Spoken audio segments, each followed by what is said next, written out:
إن تبدوا ما في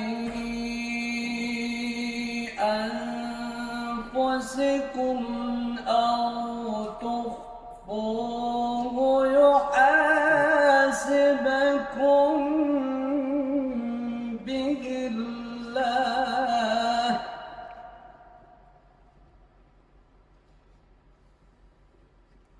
فيغفر لمن يشاء ويعذب من يشاء والله على كل شيء قدير.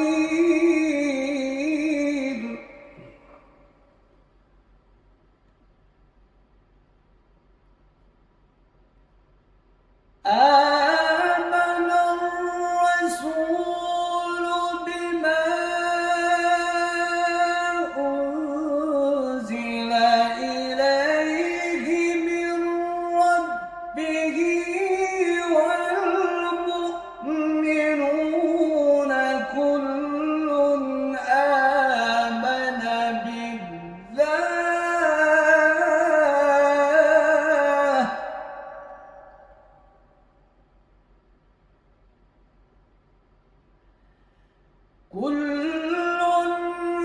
آمن بالله وملائكته وكتبه ورسله لا نفرق بين أحد من رسله